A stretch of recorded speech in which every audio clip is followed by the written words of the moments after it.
എല്ലാവർക്കും എൻ്റെ സ്നേഹം നിറഞ്ഞ നമസ്കാരങ്ങൾ.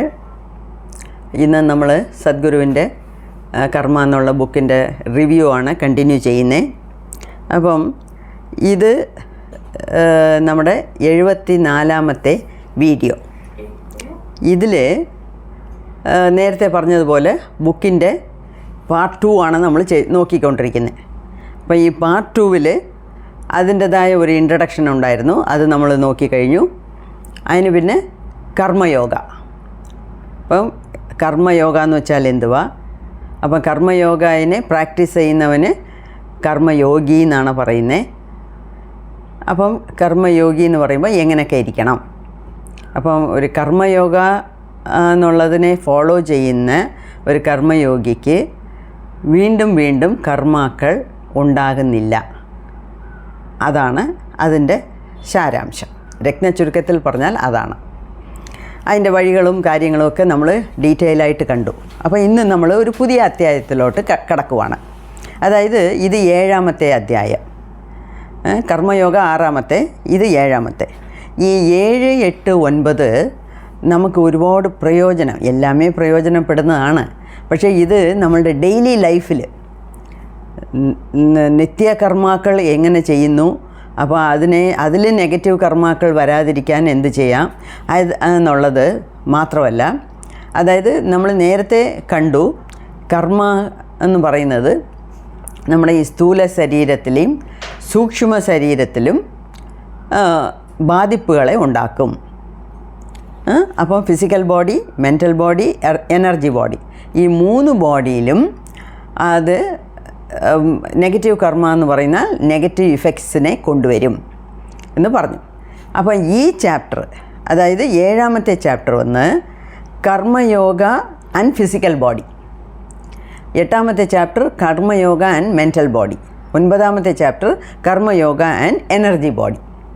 അങ്ങനെ ഓരോ ചാപ്റ്ററാണ് അദ്ദേഹം നമുക്ക് ഓരോ ബോഡിയിലെ എങ്ങനെയൊക്കെ മാറ്റങ്ങൾ കൊണ്ടുവരും എന്നുള്ളതിനെക്കുറിച്ച് പറഞ്ഞിരിക്കുന്നത്.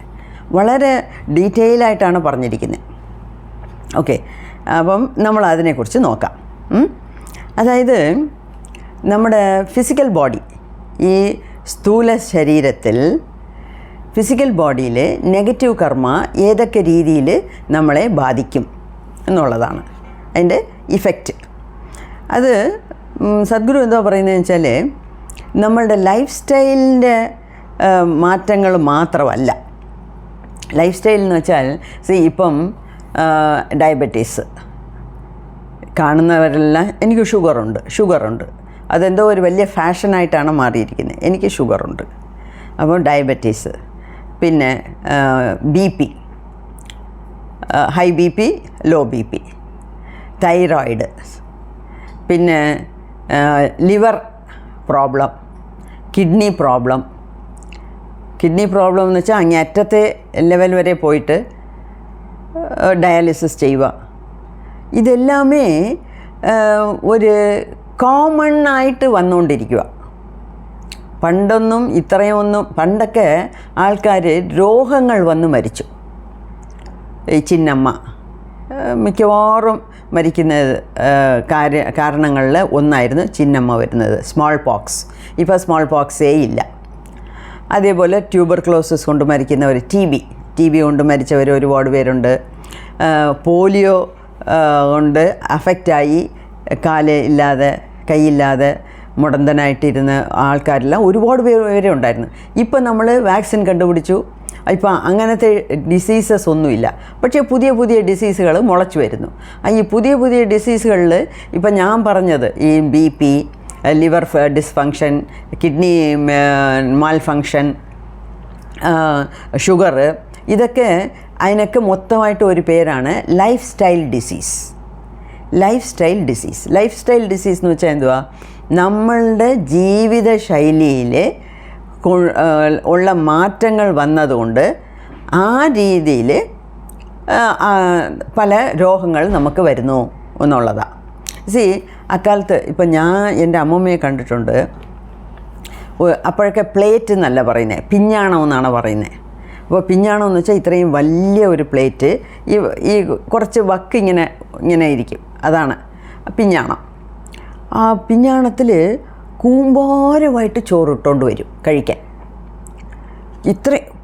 പ്ലേറ്റ് നിറച്ച് ചോറ്. അതും ഈ വെയിൽ കാലത്തൊക്കെ ഒരു കൂട്ടാനും വേണ്ട, ഈ കടുമാങ്ങ ഇടും. മാങ്ങ അച്ചാർ പോലെയല്ല, കടുമാങ്ങ അന്നന്ന് വെട്ടി അന്നന്ന് ഒരു കടുമാങ്ങ ഇട്ട്, വെറും കടുമാങ്ങ ഇട്ട് വരവി കഴിക്കും. ഞങ്ങളെല്ലാം ചുറ്റിയിൽ നിൽക്കും ഉരുള വാങ്ങിക്കാൻ. അങ്ങനെ അപ്പം ആൾക്കാരൊക്കെ അത്രയും കഴിച്ചിരുന്നു. പക്ഷേ അവർക്ക് എന്തുകൊണ്ട് ഷുഗർ വന്നില്ല? അവർക്ക് എന്തുകൊണ്ട് ഈ സ്ട്രെസ്സ് കാരണം വരുന്ന BP വന്നില്ല? അക്കാലത്തുള്ളവർക്കൊന്നും സ്ട്രെസ് ഇല്ല. അവർക്കും പണക്കഷ്ടം ഉണ്ടായിരുന്നു, മനക്കഷ്ടം ഉണ്ടായിരുന്നു, അവർക്കും കഷ്ടങ്ങളും ദുരിതങ്ങളും പാടുകളും എല്ലാം ഉണ്ടായിരുന്നു, ഇല്ല എന്നല്ല. പക്ഷേ അവരതിനെ അത്രയും ഇതായിട്ട് രൂക്ഷമായിട്ട് കണ്ടില്ല. അതുമാത്രമല്ല, അതിനെ പങ്കിടാൻ പല പേരുണ്ടായിരുന്നു ഒരു കുടുംബത്തിൽ. അതുകൊണ്ട് അതിൻ്റെ ഈ ടെൻഷൻ്റെ അല്ലെങ്കിൽ സ്ട്രെസ്സിൻ്റെ പ്രയാസം അവർ അറിയാതെ അങ്ങ് പോയി. ഇപ്പം തൊട്ടേനും പിടിച്ചതിനും എല്ലാം സ്ട്രെസ്സ്, ഉടനെ ഹൈ BP, ഉടനെ ലോ BP എന്ന് വേണ്ട. അപ്പം ഇങ്ങനത്തെ കാര്യങ്ങളൊക്കെയാണ് ഈ ലൈഫ് സ്റ്റൈൽ ഡിസീസ് എന്ന് പറയുന്നത്. ജീവിതശൈലിയിൽ മാറ്റങ്ങളുണ്ടായി, ഒരുപാട് മാറ്റങ്ങളുണ്ടായി. ഇപ്പം വന്ന് എന്തുവാ, നമുക്ക് ഫിസിക്കൽ ആക്ടിവിറ്റി ഒന്നുമില്ല. അക്കാലത്ത് അത്രയും ജോലി ചെയ്തു. മാവ് ഉരലിലിട്ട് ഇടിച്ചു, ഇഡലിക്കും ദോശയ്ക്ക് ആട്ടണമെങ്കിൽ അരകല്ലിൽ അരച്ചു, അമ്മിയിലാണ് എല്ലാം അരയ്ക്കുന്നത്. ഇപ്പം എല്ലാത്തിനും മെഷീൻ വന്നു. അപ്പം ദേഹം കൊണ്ട് ചെയ്യുന്ന ജോലി കുറഞ്ഞു. പക്ഷേ നമ്മൾ ഇപ്പോഴും ഈ ഒരു പിഞ്ഞാണം ചോറ് അല്ലെങ്കിൽ ഇത്രയും ചോറ് തിന്നാൽ എവിടെ പോകും? അവരെ അത്രയും അധ്വാനിച്ചു, ദേഹം കൊണ്ട് അത്രയും അധ്വാനിച്ചുകൊണ്ട് അവർക്ക് എത്ര കഴിച്ചാലും ഒരു ഡിസീസും വന്നില്ല. ഇപ്പോൾ ഉള്ളവർക്ക് എല്ലാം മേശപ്പുറത്ത് അല്ലെങ്കിൽ AC റൂമിൽ കമ്പ്യൂട്ടറും വെച്ച് ചെയ്യുന്ന ജോലിയാണ്. അങ്ങനെ ഉള്ളപ്പം അതുകൊണ്ടാണ് ഇപ്പം ഡോക്ടേഴ്സ് പറയുന്നത് ഒരു കപ്പ് കഴിച്ചാൽ മതിയെന്ന്. ഒരു കപ്പ് ചോറിന് മുകളിൽ കഴിക്കരുതെന്ന് പറയുന്നതിൻ്റെ കാരണം അതാ. എന്നുവെച്ചാൽ നമുക്ക് അത്രയും കാർബോഹൈഡ്രേറ്റ് മതി, അതിൻ്റെ ആവശ്യമേ ഉള്ളൂ. ഓക്കെ, ഇപ്പം ഈ ഫിസിക്കൽ ബോഡി എന്ന് പറഞ്ഞുകൊണ്ടാണ് ഞാൻ ഇതിനെക്കുറിച്ച് കുറച്ച് പറയാൻ തോന്നിയത് എനിക്ക്. ഈ നമ്മളുടെ ജീവിതശൈലിയിലുള്ള മാറ്റങ്ങൾ കൊണ്ട് മാത്രമല്ല, മനസ്സുകൊണ്ടും, അതായത് നമ്മുടെ ചിന്ത കൊണ്ടും നമ്മളുടെ വികാരങ്ങൾ, മനസ്സിൽ തോന്നുന്ന പല വികാരങ്ങൾ കൊണ്ടും നമ്മളുടെ ഫിസിക്കൽ ബോഡിയെ അഫക്റ്റ് ചെയ്യും. അതായത് മനസ്സുകൊണ്ട് സന്തോഷമായിരിക്കുക, എപ്പോഴും ജോളിയായിട്ടിരിക്കുക, ഹാപ്പി ആയിട്ടിരിക്കുക. അല്ല, മനസ്സ് എപ്പോഴും ഒരുപോലെ ഇരിക്കത്തില്ല. ചിലപ്പോൾ രാവിലെ നമുക്ക് എണ്ണിക്കുമ്പം തന്നെ നല്ല ഉന്മേഷത്തോടെ എണ്ണിക്കും. വൈകുന്നേരം ആകുമ്പോഴത്തേക്കേ ഒരു ക്ഷീണം അല്ലെങ്കിൽ എന്തെങ്കിലും ഒരു മനപ്രയാസം, ഏതെങ്കിലും ഒരു ന്യൂസ് കേട്ട് കാണും, ഏതെങ്കിലും ഒന്ന് കണ്ട് കാണും, അപ്പോഴത്തേക്ക് മനസ്സങ്ങ് ഡള്ളായിപ്പോവും. അപ്പോൾ ഇങ്ങനെയൊക്കെ സന്തോഷവും സുഖവും ദുഃഖവും മാറി മാറി വരുന്നതാണ് ജീവിതം. അപ്പം ഒരു വർഷത്തിലോ അങ്ങനെയല്ല, ഓരോ ദിവസവും ഇങ്ങനത്തെ മനസ്സിൻ്റെ വികാരങ്ങൾ മാറി മാറി വന്നുകൊണ്ടിരിക്കും. ചിലപ്പോൾ ഹാപ്പി ആയിരിക്കും, നമുക്ക് അറിഞ്ഞൂടാ എന്തുകൊണ്ട് ഹാപ്പിയാണെന്ന്. അത് എല്ലാവർക്കും അനുഭവപ്പെട്ടിരിക്കുമെന്ന് വിചാരിക്കുന്നു. ചിലപ്പം നമ്മൾ സാഡായിരിക്കും. അതായത് സാഡെന്ന് വെച്ചാൽ ദുഃഖിക്കേണ്ട, എന്തോ ഒരു പ്രയാസം, അത് എന്തൊരു പ്രയാസം എന്ന് കൂടെ നമുക്കറിയുന്നില്ല. പക്ഷേ എന്തോ ഒരു പ്രയാസം, എന്തോ ഡള്ളായിരിക്കുന്നു, അപ്പം അതൊക്കെ മാറി മാറി മാറി മാറി വരുന്നു. ഈ ചെറിയ ചെറിയ മനപ്രയാസങ്ങൾ കൂടെ നമ്മുടെ സ്ഥൂല ശരീരത്തിനെ അഫക്റ്റ് ചെയ്യും, സ്ഥൂല ശരീരത്തിനെ ബാധിക്കും. ഓക്കെ, അപ്പം നമ്മുടെ ജീവിതശൈലി മാത്രമല്ല, നമ്മളുടെ മനസ്സുകൊണ്ട്, നമ്മളുടെ ചിന്ത, നമ്മളുടെ ഇമോഷൻസ്, ഫീലിങ്സ്, നമ്മൾ എങ്ങനെയൊക്കെ ഫീൽ ചെയ്യുന്നു, നമ്മൾ സന്തോഷമായിട്ടിരിക്കുന്നോ, എപ്പോഴും സന്തോഷമായിട്ടിരിക്കുന്നോ, അതോ എപ്പോഴും ഇങ്ങനെ ഉറക്കം തൂങ്ങിക്കൊണ്ടിരിക്കുന്നോ, അല്ലെങ്കിൽ എപ്പോഴും ഡള്ളായിട്ടിരിക്കുന്നോ, അതോ എപ്പോഴും ഒരു മനപ്രയാസത്തോടെ അല്ലെങ്കിൽ ഏതെങ്കിലും ഒരു സ്ട്രെസ്ഡ് കണ്ടീഷനിലാണോ സർവ്വകാലവും നമ്മൾ ഇരിക്കുന്നത് എന്നുള്ളത് വെച്ച് ഇതെല്ലാം കൂടെ നമ്മളുടെ ഫിസിക്കൽ ബോഡിയെ മാറ്റും. മാറ്റുമെന്ന് വെച്ചാൽ ഡിസീസൊക്കെ വരും, പല അസുഖങ്ങൾ അതുകൊണ്ട് വരും എന്നാണ് പറയുന്നത്. അപ്പം അതുമാത്രമല്ല, ഈ എനർജി ബോഡിയെ ബാധിക്കുമെന്ന് പറഞ്ഞില്ലേ, ഈ എനർജി ബോഡിയിൽ വരുന്ന ബാധിപ്പുകളെല്ലാം കൂടെ ഫിസിക്കൽ ബോഡിയിലും വരും. സോ എനർജി ബോഡിയിലുള്ള ചേഞ്ചസ്, മെൻ്റൽ ബോഡിയിലുള്ള ചേഞ്ചസ്, ഇതെല്ലാമേ ഫിസിക്കൽ ബോഡിയെയും അഫക്റ്റ് ചെയ്യും എന്നാണ് പറയുന്നത്. പക്ഷേ ഈ എനർജി ബോഡിയിലുള്ള ചേഞ്ചസ് ഫിസിക്കൽ ബോഡിയിൽ അറിയാൻ കുറേ വർഷങ്ങളെടുക്കും. എന്നുവെച്ചാൽ എനർജി ലെവലിലെ പലതും എനർജി ബോഡി തന്നെ നോക്കും, അതിനെ ശരിയാക്കാമോ, എന്തെങ്കിലുമൊക്കെ മറിച്ചെടുക്കാമോ എന്നൊക്കെ. അപ്പോൾ മനസ്സും എനർജി ബോഡിയും നല്ലപോലെ ഇരുന്നാൽ മാത്രമേ നമുക്ക് നല്ല ഫിസിക്കൽ ഹെൽത്ത് കിട്ടത്തുള്ളൂ. അതാണ് ഇതിനകത്ത് പറഞ്ഞു വരുന്നത്. ഇതിൽ സദ്ഗുരു 1-2 എക്സാമ്പിൾസ് പറയുന്നു. ഇപ്പം ഒരാളുടെ കണ്ണ് നോക്കിയാൽ അയാളുടെ ഇടത് കണ്ണ് വലത് കണ്ണിനെക്കാട്ടിലും ചെറുതായിരുന്ന അതിൻ്റെ അർത്ഥം കടന്നുപോയ 6 മാസങ്ങളിൽ അങ്ങേർക്ക് ഭയങ്കരമായിട്ട് മാനസികമായിട്ട് എന്തെങ്കിലും പ്രശ്നങ്ങൾ കാണുമായിരിക്കും. അപ്പോൾ ആലോചിച്ച് നോക്കണേ, മനസ്സുകൊണ്ട് ഉണ്ടാകുന്ന സ്ട്രെസ്സ്, മനസ്സുകൊണ്ട് ഉണ്ടാകുന്ന പ്രയാസം തുടർന്ന് നീടിച്ചാൽ അത് കണ്ണിനെ വരെ ബാധിക്കുന്നുണ്ട്. അതുമാത്രമല്ല, ഈ ഇടത് ഭാഗം യോഗി കൾച്ചർ, അതായത് യോഗയിൽ പറയുമ്പം ഈ ഇടത് ഭാഗം എന്ന് പറയുന്നത് മൂണിനെ കൊണ്ട് കൺട്രോൾ ആവുന്നതാണ്. വലത് സൈഡ് നമ്മുടെ ദേഹത്ത് തന്നെ വലത് സൈഡ് സൂര്യൻ്റെ കൺട്രോളിലാണ്, ഇടത് സൈഡ് ചന്ദ്രൻ്റെ കൺട്രോളിലാണ്. അപ്പോൾ വലത് സൈഡ് അച്ഛൻ്റെ സൈഡ് എന്ന് പറയും, ഇടത് സൈഡ് അമ്മയുടെ സൈഡ് എന്ന് പറയും. ഓക്കെ, അങ്ങനെയൊക്കെ ഉണ്ട്. അപ്പം അതുമാത്രമല്ല, ഈ ഇടത് സൈഡ് എന്ന് പറയുന്നത് ഇമോഷണൽ സൈഡാണ്. അപ്പോൾ ഇവിടെ വലത് സൈഡ് എന്ന് പറയുന്നത് ബുദ്ധിപരമായിട്ടും ഇടത് സൈഡ് എന്ന് പറയുന്നത് മാനസികമായിട്ടും ബാധിക്കാനുള്ള ഇതുണ്ട്. അതുമാത്രമല്ല, ഈ ആസ്ട്രൽ ബോഡിയെക്കുറിച്ച് പറയുമ്പോഴേ സുഷുമ്ന നാഡി നടുക്ക്, പിന്നെ ഇടകല പിങ്കള, 2 വലിയ നാഡികൾ ഈ സുഷുമ്ന നാഡിയുടെ 2 സൈഡും ഉണ്ട്. അതിൽ ഈ ഇടകല എന്ന് പറയുന്നത് ലെഫ്റ്റ് സൈഡ്, പിങ്കള എന്ന് പറയുന്നത് റൈറ്റ് സൈഡ്. അപ്പോൾ ഈ ഇടകല എന്ന് പറയുന്നത് മൂണിൻ്റെ ആധിക്യത്തിലാണ്, ഈ പിങ്കള എന്ന് പറയുന്നത് റൈറ്റ് സൈഡ് സണ്ണിൻ്റെ ആധിക്യത്തിലാണ്. അപ്പം അങ്ങനെയൊക്കെ പണ്ടേ ആൾക്കാർ പറഞ്ഞു വെച്ചിട്ടുണ്ട്. അപ്പം ലെഫ്റ്റ് സൈഡ് എന്ന് പറയുന്നത് എന്തുവാ, മൂണിൻ്റെ ആധിക്യം, അല്ലെങ്കിൽ അമ്മയുടെ വഴി വരുന്ന താക്കങ്ങളെന്ന് വെച്ചാൽ അതിൻ്റെ ഇഫക്റ്റ്, ഇംപ്രിൻറ്റ്സ്, കാർമിക് ഇംപ്രിൻറ്റ്സ്. അതുമാത്രമല്ല ഇമോഷണൽ, മാനസികമായിട്ട്. ഈ നമ്മുടെ മനസ്സിനെ മെയിനായിട്ട് കൺട്രോൾ ചെയ്യുന്നത് ചന്ദ്രനാണ്, സൂര്യനല്ല. നമ്മുടെ ബുദ്ധിയെ കൺട്രോൾ ചെയ്യുന്നത് സൂര്യനാണ്. അതാണ് ഇടകല പിങ്കള എന്നൊക്കെ പറയുന്നത്. അപ്പം ഒരാളിന് ഇതാണ് അതിൻ്റെ അർത്ഥം, അതാണ് സദ്ഗുരു ഡീറ്റെയിൽ ആയിട്ട് പറയുന്നത്.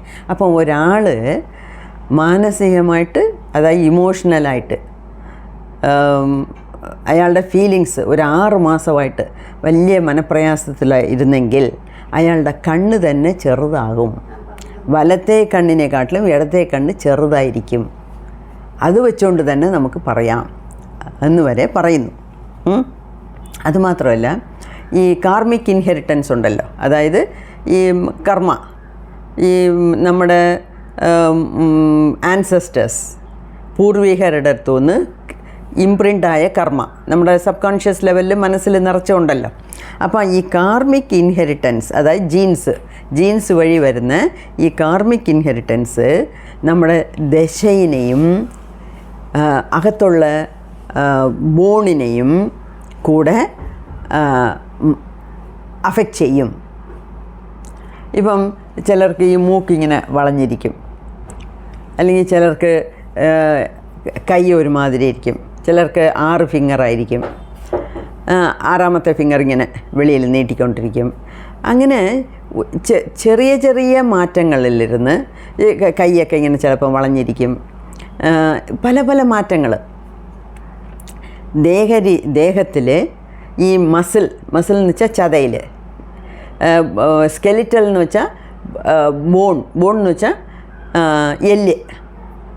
അപ്പം ഈ ചതയിലും എല്ലിലും ഉണ്ടാകുന്ന മാറ്റങ്ങൾ എന്ന് വെച്ചാൽ പെർമനൻ്റായിട്ട് ചില കുറ്റം കുറകൾ കാണും, ചില ഡീഫോർമിറ്റീസ് എന്ന് പറയും. ഇംഗ്ലീഷിൽ അതാണ് കറക്റ്റ് വാക്ക്, ഡീഫോർമിറ്റീസ്. അതായത് ഫോർമേഷനിൽ ചെറിയ ചെറിയ വളവും തിരിവും ഒക്കെ കാണും. ഇതുപോലും കാർമിക് ഇൻഹെറിറ്റൻസ് കൊണ്ടാണ് വരുന്നത്. അതായത് ഒരാളിന് പെർമനൻ്റായിട്ട് ദശയിലും എല്ലിലുമൊക്കെ എന്തെങ്കിലുമൊക്കെ മാറ്റങ്ങളുണ്ടെങ്കിൽ അതിന് കാരണം ഈ കാർമിക് ഇൻഹെറിറ്റൻസ് ആണ്, കർമ്മയുടെ ഒരു ബാധിപ്പാണ് അത് എന്നാണ് പറയുന്നത്. അതുമാത്രമല്ല, ചിലർക്ക് ചില ഭാഗങ്ങളിൽ, ദേഹത്തിൽ ചില അവയവങ്ങളിൽ തൊട്ടാൽ പോലും അറിയത്തില്ല, അവിടെ നെർവ്സ് ശരിക്ക് കാണത്തില്ല. അപ്പം ഈ സെൻസേഷൻ എന്ന് വെച്ചാൽ തൊടുമ്പം ഇപ്പോൾ ഒരാൾ എന്നെ ഇവിടെ തൊട്ടാൽ എനിക്കറിയും. ചിലർക്ക് അവിടെ തൊട്ടാൽ അറിയത്തില്ല, അപ്പോൾ അവർക്ക് സെൻസേഷൻ ഇല്ല എന്നാണ് അർത്ഥം. അപ്പോൾ ഈ സെൻസേഷൻ ഇല്ലാതെ വരുന്നത് പോലും അവർ ഏതെങ്കിലും ബ്ലോക്സ് ഉണ്ട് എന്നാണ് പറയുന്നത്. അതായത് ഈ ബ്രെയിനുണ്ട്, പിന്നെ നട്ടെല്ലുണ്ട്, ബ്രെയിനിൽ നിന്ന് കുറേ നെർവ്സ് ഉണ്ട്, നട്ടെല്ലിൽ നിന്ന് കുറേ നെർവ്സ് വരുന്നു. ഈ നെർവ്സ് എല്ലാം ദേഹം മുഴുക്ക പരവി കിടക്കുവാണ്. അപ്പം ഈ നെർവസ് സിസ്റ്റത്തിൽ, അതായത് ഈ സെൻസറി എന്ന് വെച്ചാൽ ഈ കണ്ണ്, കാത്, മൂക്ക്, ഈ പഞ്ചേന്ദ്രിയങ്ങൾ, അതും നെർവസ് സിസ്റ്റമും ക്ലോസ്ലി കണക്റ്റഡാണ്. അപ്പം ഇതിലെങ്ങാണ് ഈ സെൻസറി സിസ്റ്റത്തിൽ ബ്ലോക്ക് ഉണ്ടെങ്കിൽ, ബ്ലോക്ക് ഉണ്ടെന്ന് വെച്ചാൽ അടപ്പ്, ബ്ലോക്ക് ഉണ്ടെങ്കിൽ നമുക്ക് ആ സെൻസേഷൻ കിട്ടത്തില്ല എന്ന് പറയുന്നു. അപ്പോൾ ഈ ബ്ലോക്കേജ് വരുന്നതിന് കാരണം എന്തുവാ? സെൻസറി സിസ്റ്റത്തിൽ ഈ ബ്ലോക്കേജ് വരുന്നതിന് കാരണം എന്തുവാ? കർമ്മയാണ് അതിനൊരു കാരണം എന്ന് പറയുന്നു. ഓക്കെ, അതുമാത്രമല്ല, ഇപ്പോൾ ഓരോ സെൻസേഷൻ എന്ന് വെച്ചാൽ ഇപ്പം തൊട്ടാൽ അത് മനസ്സിലാവുന്നു, നമ്മൾ കണ്ടു, ഇത് നന്നായിട്ടുണ്ട്, അല്ലെങ്കിൽ ചിലത് കാണുമ്പോൾ ഇത് ചീത്ത, ഇത് കൊള്ളരുത്. ചിലത് നമ്മൾ കഴിക്കുന്നു, നല്ല ടേസ്റ്റ്. ചിലത് കഴിക്കുമ്പോൾ അയ്യോ കയ്പ്പ്, എനിക്ക് വേണ്ട, നമ്മൾ പറയുന്നുണ്ട്. ഇത് പുളി, ഇത് ഭയങ്കര എരിവ്. അപ്പം ഇങ്ങനെയൊക്കെ വരുന്നത്, അത് ഓരോ കാര്യവും അത് നമ്മുടെ മനസ്സിൽ ഒരു ചലനത്തിനെ ഉണ്ടാക്കും. ഓക്കെ, ഈ മനസ്സിലുണ്ടാകുന്ന ചലനം, ഒരു മാറ്റം, അത് കെമിക്കൽ റിയാക്ഷനിലോട്ട് ഉണ്ടാക്കും. കെമിക്കൽ റിയാക്ഷൻ എന്ന് വെച്ചാൽ എന്തുവാ? പല കെമിക്കൽസ് ദേഹത്ത് ഉണ്ടാക്കും. ഈ കെമിക്കൽസാണ് ഈ ഫിസിക്കൽ ബോഡിയിലെ ചേഞ്ചസിനെ കൊണ്ടുവരുന്നത്. ഓക്കെ, അങ്ങനെ ഇതൊക്കെയാണ് കർമ്മ കൊണ്ട് വരുന്ന മാറ്റങ്ങൾ. എങ്ങനെയൊക്കെ ഒരു നെഗറ്റീവ് കർമാസ്, നമ്മൾ സഞ്ചിത കർമ്മയിൽ നെഗറ്റീവ് കർമാസ് ഉണ്ടെങ്കിൽ ഏതൊക്കെ രീതിയിൽ നമ്മുടെ ദേഹത്തിനെ അത് ബാധിക്കുമെന്നാണ് നമ്മൾ ഈ ചാപ്റ്ററിൽ നോക്കുന്നത്. അതിനാണ് സദ്ഗുരു ഓരോ കാര്യമായിട്ട് പറഞ്ഞു വരുന്നത്. ഓക്കെ, ഒരുപാട് കാര്യങ്ങൾ പറഞ്ഞിട്ടുണ്ട്. അതുമാത്രമല്ല, അപ്പം ഈ ഫിസിക്കൽ ബോഡിയിലുള്ള ഈ പ്രയാസങ്ങളെ, കർമ്മ കൊണ്ട് ഉണ്ടാകുന്ന പ്രയാസങ്ങളെ നമുക്ക് എങ്ങനെ മാറ്റിയെടുക്കാം? അതിനാണ് യോഗ ചെയ്യുന്നത്, പല സാധനകൾ ചെയ്യുന്നത്, പല ക്രിയായോഗ ചെയ്യുന്നത്, ആസനാസ്, പല ആസനാസ് ചെയ്യുന്നത്, ഹതയോഗ എന്ന് പറഞ്ഞാൽ ദേഹം കൊണ്ട് ചെയ്യുന്ന ആസനാസ്. അപ്പം ഈ ആസനാസും, അതായത് ഓരോ ആസനം ചെയ്യുമ്പോഴും നമ്മുടെ ദേഹത്തിൻ്റെ പോസ്ചർ മാറുന്നുണ്ട്. അത് വേറൊരു കാര്യം, ഈ യോഗ ആര് പറഞ്ഞു തന്നാലും നമ്മൾ പോയി അങ്ങ് കയറി പഠിക്കരുത്. നല്ല ഒരു യോഗ ടീച്ചറാണോ എന്ന് അറിഞ്ഞിട്ട് വേണം അവരുടെ അടുത്ത് പോയി പഠിക്കാൻ. യോഗ ചെയ്യുന്നത് നല്ലതാണ്, അതുകൊണ്ട് കർമ്മം കുറയുമെന്ന് പറഞ്ഞു നാളെ തന്നെ ഒരു വീട്ടിൻ്റെ ആ മുനയിലുള്ള യോഗ ടീച്ചർക്ക് പോയി പഠിച്ചോളാമെന്ന് പോകരുത്. യോഗ പഠിക്കണമെങ്കിൽ നല്ലപോലെ യോഗാസനാസ് പഠിച്ച് അവരും ദിവസവും പ്രാക്ടീസ് ചെയ്യുന്നതായിരിക്കണം. അങ്ങനെ ഉള്ള ഒരാളിൻ്റെ അടുത്ത് വേണം നമ്മൾ പഠിക്കാൻ. അതിന് ഏറ്റവും ബെസ്റ്റ് എന്ന് പറയുന്നത് ഈഷ യോഗ സെൻറ്റർ തന്നെ. സദ്ഗുരു ഒരുപാട് കാര്യങ്ങൾ റെക്കോർഡ് ചെയ്ത് വെച്ചിട്ടുണ്ട്. റെക്കോർഡ്, അതിൻ്റെ കറക്ഷൻസ് എല്ലാം. അപ്പം ഈശാങ്ക എന്ന് പറയും. അതായത് ഈശ യോഗ സെൻറ്ററിൽ കുറേ മാസങ്ങൾ തങ്ങി അവിടെ പഠിക്കണമെന്ന് വെച്ചാൽ സദ്ഗുരുവിൻ്റെ മുമ്പിലൊന്നും ഒരു ചെറിയ മിസ്റ്റേക്ക് ഉണ്ടാക്കിയിട്ട് അവിടെ നിന്നൊന്നും രക്ഷപ്പെടാമെന്ന് വിചാരിക്കേണ്ട. അത്രയ്ക്ക് അദ്ദേഹം പർട്ടിക്കുലറാണ്. അപ്പോൾ അത്രയും സ്ട്രിക്റ്റായിട്ടുള്ള ഒരു യോഗ ടീച്ചറുടെ അടുത്തുനിന്ന് ഒരാൾ പഠിച്ച് വെളി വന്നാൽ അങ്ങേർക്ക് സദ്ഗുരു സർട്ടിഫിക്കറ്റ് തരും. യോഗ ടീച്ചറാണ്, ഈശ യോഗയിൽ നിന്ന് പഠിച്ച് വന്ന യോഗ ടീച്ചറാണ്. അങ്ങനെ യോഗ ടീച്ചേഴ്സ് ഉണ്ടെങ്കിൽ അവരുടെ അടുത്തുനിന്ന് നിങ്ങൾ ധൈര്യമായിട്ട് പഠിക്കാം. അവർ വീട്ടിൽ യോഗ എടുത്താൽ പോലും ഈ പ്രൊജക്ടർ വെച്ചിട്ടുണ്ട്. ലാപ്ടോപ്പിൽ അവർക്ക് എല്ലാ യോഗയുടെയും ഫോട്ടോസ്, അതിൻ്റെ പോസ്ചേഴ്സ് എല്ലാം കറക്റ്റായിട്ട് വെച്ചിട്ടുണ്ട്. സദ്ഗുരുവിൻ്റെ വീഡിയോസ് ഉണ്ട്. അതൊക്കെ അവർ നമുക്ക് ഇട്ട് തരും. ഓക്കെ. അപ്പോൾ ചിലർ 100 രൂപ വാങ്ങിച്ചിട്ട് 4 യോഗ പറഞ്ഞു തരാമെന്ന് പറയും. ഇവിടെ അങ്ങനല്ല. ഇവരുടെയൊക്കെ ഫീസ് കൂടുതലാണ്.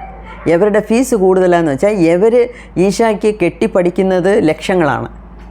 അപ്പോൾ അങ്ങനെ പഠിക്കുമ്പോൾ മാത്രമേ ഇവർക്ക് നേരെ ചൊവ്വേ ഉള്ള ഇതെല്ലാം അവരുടെ ലാപ്ടോപ്പിൽ റെക്കോർഡിങ്സ് കിട്ടത്തുള്ളൂ. അവർ തന്നെ 6 മാസം 8 മാസം വളരെ സ്ട്രിക്റ്റായിട്ട് ഈശ യോഗ സെൻറ്റർ കോയമ്പത്തൂരിൽ തന്നെ നിന്ന് പഠിക്കുവാണ്. അതുകൊണ്ട് അങ്ങനെ ഒരാളിൻ്റെ അടുത്ത് യോഗ പഠിച്ചാൽ തെറ്റില്ല. അപ്പം ഈ യോഗാസന ചെയ്യുന്നത് വേറൊരു കാര്യം ഞാൻ പറയാൻ വന്നത്, യോഗ എന്ന് പറഞ്ഞ് ഓരോ ആസനാസ് മാത്രം ചെയ്താൽ പോരാ. കൈയും കാലും മാറ്റി മാറ്റി ചെയ്യുന്നതല്ല. അതിൻ്റെ കൂടെ ബ്രീതിങ്ങും കണക്റ്റഡ് ആവണം. ബ്രീതിങ് എന്ന് വെച്ചാൽ നമ്മുടെ ശ്വാസം.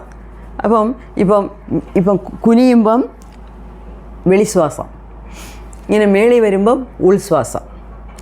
അതും അതായത് നമ്മുടെ പോസ്ചറും ശ്വാസവും കണക്റ്റഡാണ്. അപ്പോൾ അങ്ങനെയും കൂടെ പറഞ്ഞു തരുന്ന ആളിൻ്റെ അടുത്തെ ഒരു യോഗ ടീച്ചറാണ് കംപ്ലീറ്റ് യോഗ ടീച്ചർ, ഫുൾ ഒരു അസലായിട്ടുമുള്ള ഒരു യോഗ ടീച്ചർ. അങ്ങനെയുള്ള ഒരു യോഗ ടീച്ചറത്തെ പഠിക്കാവൂ. എന്താ വെച്ചാൽ നമ്മുടെ ആസനാസും നമ്മുടെ ബ്രീതിങ് ശ്വസിക്കുന്നതും കണക്റ്റഡാണ്. ചിലരുണ്ട് വെറുതെ കൈയും കാലും മാറ്റാൻ മാത്രം പറഞ്ഞു തരും, ശ്വാസത്തിന് അതിന് സംബന്ധമില്ല എന്നുള്ള രീതിയിൽ. അത് തെറ്റ്. അപ്പം എല്ലാം പ്രാണായാമ, നാഡിശുദ്ധി, ആസനാസ് ഇതെല്ലാം ചെയ്യുമ്പം ഇത് കൂടെ നമ്മളുടെ ഈ കർമാവിൻ്റെ നെഗറ്റീവ് ഇഫക്റ്റ് ഫിസിക്കൽ ബോഡിയിലുണ്ടല്ലോ, അതിനെയൊക്കെ പോക്കുമെന്നാണ് പറയുന്നത്. ചുമ്മാ അല്ല. ഈ സാധന ചെയ്യുന്നവർ ഇതെല്ലാം വളരെ സ്ട്രിക്റ്റായിട്ട് ഫോളോ ചെയ്യുന്നത്. ഇത്ര മണിക്ക് എണ്ണിക്കണം, ഇത്ര മണിക്ക് വാക്കിംഗ് പോകണം, ഇത്ര മണിക്കൂർ യോഗ ചെയ്യണം, യോഗ ചെയ്യുന്നതിന് മുമ്പേ എന്തൊക്കെ ചെയ്യണം, യോഗ ചെയ്ത് പിന്നീട് എന്തൊക്കെ ചെയ്യണം, ചെയ്യരുത്, അതിന് എല്ലാ റൂൾസൊക്കെ ഉണ്ട്. അപ്പോൾ ഈ റൂൾസ് എല്ലാം ഫോളോ ചെയ്ത് നല്ല രീതിയിൽ ചെയ്യുന്നവർക്ക് അത് തന്നെ അവരുടെ നെഗറ്റീവ് കർമ്മനെ കുറയ്ക്കും. അല്ലെങ്കിൽ അവരുടെ നെഗറ്റീവ് കർമ്മ ദേഹരീതിയായിട്ട് ഏതേത് നെഗറ്റീവ് ഇഫക്റ്റ് കൊണ്ടുവരുന്നോ അതിനെയെല്ലാം കുറയ്ക്കും. ഇപ്പം മനസ്സിലായോ? ഒരു സാധകന് ഈ യോഗാസന എന്ന് പറയുന്നത് വളരെ ഇമ്പോർട്ടൻ്റാണ്. ഓക്കെ. അതുമാത്രമല്ല, സദ്ഗുരു പറയുന്നത് ഓരോ 12 വർഷത്തിനൊരിക്കലും നമ്മുടെ ദേഹത്ത് തന്നെ ഏതെങ്കിലുമൊക്കെ മാറ്റങ്ങൾ ഉണ്ടാകും. നമ്മളുടെ ദേഹത്ത് തന്നെ നല്ല രീതിയിൽ കാണുന്ന പോലെ ചില മാറ്റങ്ങളുണ്ടാകും. മാറ്റങ്ങൾ എന്ന് വെച്ചാൽ ഞാൻ ഈ ഫിസിക്കലായിട്ട് ഈ വളർച്ച കൊണ്ടുവരുന്ന മാറ്റങ്ങളുണ്ടല്ലോ, പെൺപിള്ളേർക്കാണെങ്കിലും ആൺപിള്ളേർക്കാണെങ്കിലും ദേഹത്ത് 10-12 വയസ്സാകുമ്പോഴും തന്നെ അവർക്ക് ദേഹരീതിയായിട്ട് പല വളർച്ചയുടെ മാറ്റങ്ങൾ വരുമല്ലോ. അതല്ല, വളർച്ചയിൽ വരുന്ന മാറ്റങ്ങൾ സ്വാഭാവികമാണ്, അത് നാച്ചുറലാണ്. ഞാൻ അതല്ല പറയുന്നത്. ഇവിടെ സദ്ഗുരു പറയുന്നത് അതിൻ്റെ നെഗറ്റീവായിട്ടുള്ള താക്കം എന്ന് വെച്ചാൽ അതിൻ്റെ ഇഫക്റ്റ്. അപ്പോൾ നെഗറ്റീവായിട്ട് ദേഹരീതിയിൽ ഉണ്ടാകുന്ന മാറ്റങ്ങൾക്ക് കാരണം കർമ്മ തന്നെയാണ്. ഇപ്പം ചിലർക്ക് കാത് കേൾക്കുന്നില്ല, ചിലർ സംസാരിക്കാൻ പറ്റുന്നില്ല, ചില കുഞ്ഞുങ്ങൾ ജനിക്കുമ്പോഴേ, ചില കുഞ്ഞുങ്ങൾക്ക് കണ്ണില്ല, ചിലർക്ക് കുഞ്ഞുങ്ങൾക്ക് അവയവങ്ങളിൽ കുറ്റം കുറകളുണ്ട്. ഇതെല്ലാം കൂടെ അവർ മുൻജന്മത്ത് ചെയ്ത ഈ സഞ്ചിത കർമ്മയിലുള്ള നെഗറ്റീവ് കർമ്മയുടെ ഇഫക്റ്റാണ് എന്നാണ് സദ്ഗുരു പറയുന്നത്. അതുമാത്രമല്ല, ഈ നമ്മുടെ കാർമിക് ലോഡ്, അതായത് ഈ സഞ്ചിത കർമ്മയിൽ നിന്ന് എത്ര ഓരോ ജന്മത്തും പ്രാരാബ്ധ കർമ്മ എന്ന് പറഞ്ഞുകൊണ്ട് കൊണ്ടുവരുന്നല്ലോ. അപ്പം അതൊക്കെ ഏത് വയസ്സ് തൊട്ട് തുടങ്ങുമെന്ന് വെച്ചാൽ ഏകദേശം ഒരു 4 വയസ്സ് തൊട്ടേ അതിൻ്റെ മാറ്റങ്ങൾ നമ്മൾ കണ്ടുവരും. ഇപ്പം 4 തൊട്ട് 9 വയസ്സിനകം കുറച്ച് ദേഹത്തിൽ മാറ്റങ്ങൾ വരുന്നത്, അത് നെഗറ്റീവ് കർമ്മയാണെങ്കിൽ നെഗറ്റീവായിട്ടുള്ള മാറ്റങ്ങൾ കൊണ്ടുവരും. അങ്ങനെ ഒരു 9 വയസ്സ്, 4 തൊട്ട് 9 വയസ്സിനകം ഒരു ഘട്ടം. അതിന് പിന്നെ ഓരോ 9 വയസ്സിനും വ്യത്യാസം വരും. ഓരോ 9 വയസ്സെന്ന് വെച്ചാൽ 9, പിന്നെ 18 വയസ്സ്, പിന്നെ അതിൻ്റെ 27 വയസ്സ്, പിന്നെ 36 വയസ്സ്. അങ്ങനെ ഓരോ ഘട്ടം ഘട്ടമായിട്ട് നമുക്ക് ദേഹരീതിയായിട്ട് പല മാറ്റങ്ങൾ. ചില കുഞ്ഞുങ്ങൾ ജനിക്കുമ്പോൾ നന്നായിരിക്കും, 2 വയസ്സ് 3 വയസ്സിൽ എന്തെങ്കിലും അസുഖം വരും. ഈ ഹെലൻ കെല്ലർ അങ്ങനെയാണല്ലോ, നല്ല കുട്ടിയായിട്ടാണ് ജനിച്ചത്. അതിന് കണ്ണൊക്കെ നന്നായിട്ട് കണ്ടുകൊണ്ടിരുന്നു, ഗാർഡനിലൊക്കെ പോയി നന്നായിട്ട് കളിക്കുമായിരുന്നു. ഒരു പനി വന്നു, അതോടുകൂടി 2 കണ്ണും കാണാതായിപ്പോയി. അപ്പോൾ ഈ 2 വയസ്സ് വരെ ഉള്ളതും 2 വയസ്സ് കഴിഞ്ഞ് ജീവിതം മുഴുവനും കണ്ണ് കാണാതിരിക്കുന്നെങ്കിൽ അത് അത്രയും നെഗറ്റീവ് കർമ്മ ഉള്ളത് കൊണ്ടാണ് അതങ്ങനെ ആയത്. അപ്പം ഈ സോൾ പ്ലാനിങ്ങിൽ നെഗറ്റീവ് കർമ്മ ഞാൻ ഇത്രയും എടുക്കാം, ഞാൻ കണ്ണ് കാണാത്ത രീതിയിൽ തന്നെ എൻ്റെ കണ്ണിൻ്റെ കാഴ്ച 2 വയസ്സിൽ പോട്ടെ, അതിന് പിന്നെ മരിക്കുന്നവരെ ഞാൻ കണ്ണില്ലാതെ തന്നെ ജീവിക്കാം എന്നുള്ള സോൾ പ്ലാനിങ്ങിൽ അത്രയും സഞ്ചിത കർമ്മയിൽ നിന്ന് നെഗറ്റീവ് കർമ്മ എടുത്തുകൊണ്ട് വന്നിരിക്കുന്നു ഈ ജന്മത്തേക്കുള്ള പ്രാരാബ്ധ കർമ്മയിൽ. അതുകൊണ്ടാണ് ആ കൊച്ചങ്ങനെ ആയത്. അതുപോലെ നമ്മൾ ഇഷ്ടംപോലെ ആൾക്കാരെ കാണുന്നുണ്ട്. അപ്പോൾ ഇതിനെല്ലാം ഇപ്പം ഒരു അർത്ഥം മനസ്സിലാവുന്നുണ്ടല്ലോ. ചിലപ്പോൾ നമുക്ക് തന്നെ കാണും, നമ്മളുടെ ദേഹത്ത് തന്നെ കാണും, മറ്റവരുടെ ദേഹത്തും കാണും, നമ്മളെ ചുറ്റിയുള്ളവരെല്ലാവർക്കും ഇതൊക്കെ കാണുന്നുണ്ട്. അപ്പം ഇതെല്ലാം കണ്ടിട്ട് ദൈവത്തിന് കണ്ണില്ല, പഞ്ചഭൂതങ്ങൾക്ക് കണ്ണില്ല, അങ്ങനെ ഇങ്ങനെയാണ് ആരെയും നമ്മൾ കുറ്റം പറയേണ്ട. ഇതെല്ലാവേ നമ്മൾ കൊണ്ടുവന്ന കർമ്മമാണ്. അതേപോലെ അതിനേറ്റ പോലെ നമ്മളെ അക്സെപ്റ്റ് ചെയ്യാനും നമ്മുടെ ഫാമിലിയിലുള്ളവർക്കൊക്കെ ചില മാറ്റങ്ങൾ വരും. അങ്ങനെ വെച്ചാൽ എന്തുവാ? അതായത് ഒരു കൊച്ച് ആദ്യത്തെ 9 വർഷം വളരെ നല്ല രീതിയിലായിരിക്കും വളരുന്നത്. ഈ അടുത്ത 9 വർഷം ഉണ്ടല്ലോ, ഈ അഡലസൻറ്റ് പീരീഡ്, ഈ ടീനേജ് എന്ന് പറയും. അപ്പം ഒരുപാട് നെഗറ്റീവ് രീതിയിലുള്ള പെരുമാറ്റങ്ങൾ നമുക്ക് കാണാൻ പറ്റും അവരുടെ രീതിയിൽ. അപ്പം ഈ 9 തൊട്ട് 18 എന്ന് പറയുന്നത് ഒരു എന്നെ സംബന്ധിച്ചവരെ ഒരു വൃത്തികെട്ട ഒരു പീരീഡ് എന്ന് കൂടെ ഞാൻ പറയും. എന്താ വെച്ചാൽ കുട്ടികൾക്കെല്ലാം തലതിരിഞ്ഞു പോയ സംസാരങ്ങളാണ്, തലതിരിഞ്ഞു പോയ പെരുമാറ്റങ്ങളാണ്. കൊച്ചിലേക്ക് നല്ല കുട്ടികളായിട്ടിരിക്കും, കുറച്ചൊക്കെ തലയെടുത്ത് വരുമ്പോഴത്തേക്ക് അഹങ്കാരം, തിമിര്, വർത്തമാനത്തിൽ ശരിയല്ല, പഠിത്തത്തിൽ ശരിയല്ല, അമ്മയും അച്ഛനെയും കാണുമ്പം ഇഷ്ടമില്ല. അങ്ങനെയൊക്കെ ഒരുപാട് കുട്ടികളിൽ മാറ്റങ്ങൾ ഉണ്ടാവുന്നുണ്ട്. ഇതിനെല്ലാം കൂടെ അഡലസൻറ്റ് എന്ന് പറഞ്ഞാൽ ഈ 13 വയസ്സ് തൊട്ട് 19 വയസ്സ് വരെ ടീനേജ്. ഈ ടീനേജിലുള്ള കുട്ടികളെ നിയന്ത്രിക്കുന്നത് ഭയങ്കര പ്രയാസം. എന്നുവെച്ചാൽ എല്ലാത്തിനും ഒരു തർക്കം, ഒരു നെഗറ്റിവിറ്റി. നിങ്ങൾക്ക് അത് ശ്രദ്ധിച്ച് നോക്കിയാൽ മനസ്സിലാകും. ഒരുപാട് കുട്ടികൾ, പിന്നെ 1-2 എക്സെപ്ഷൻസ് കാണും, അത് വേറെ കാര്യം. പക്ഷേ അവർ കുറച്ചൊന്ന് വളർന്നു വരുമ്പോഴേ അവരുടെ ഈ തിമിര് സംസാരമൊക്കെ തലയെടുക്കാൻ തുടങ്ങും. പിന്നെ ഈ 10-20 വയസ്സാകുമ്പം വീണ്ടും കുറച്ചും കൂടെ അവർക്ക് ജീവിതം എന്തുവാന്ന് മനസ്സിലാകും. അപ്പം കുറച്ചും കൂടെ ശാന്തതയോടെ വരും. ചിലർക്ക് 40 വയസ്സിലായിരിക്കും ശാന്തതയോടെ വരുന്നത്, ചിലർക്ക് 60 വയസ്സിലായിരിക്കും, ചിലർക്ക് ഈ ജന്മം വരത്തേ ഇല്ല എന്ന് വെച്ചാൽ അവരുടെ വാസന അങ്ങനെയാണ്. 70 വയസ്സായാലും ആൾക്കാർക്ക് എങ്ങനെയാണ് സംസാരിക്കുന്നതെന്ന് അറിഞ്ഞുകൂടാ, എങ്ങനെയാണ് പെരുമാറുന്നതെന്ന് അറിഞ്ഞുകൂടാ, 4 പേരുടെ മുമ്പിൽ എങ്ങനെ നടന്നുകൊള്ളണമെന്ന് അറിഞ്ഞുകൂടാ. അപ്പോൾ ഇവരെയൊക്കെ നമ്മൾ എന്ത് ചെയ്യാൻ പറ്റും? അപ്പം ഇതിനെല്ലാം കൂടെ ദേഹരീതിയായിട്ടും മനോരീതിയായിട്ടും അവർക്ക് പല കുറ്റം കുറകൾ ഉണ്ടെങ്കിൽ അതിനും ഈ കർമ്മയും ഒരു കാരണമാണ്.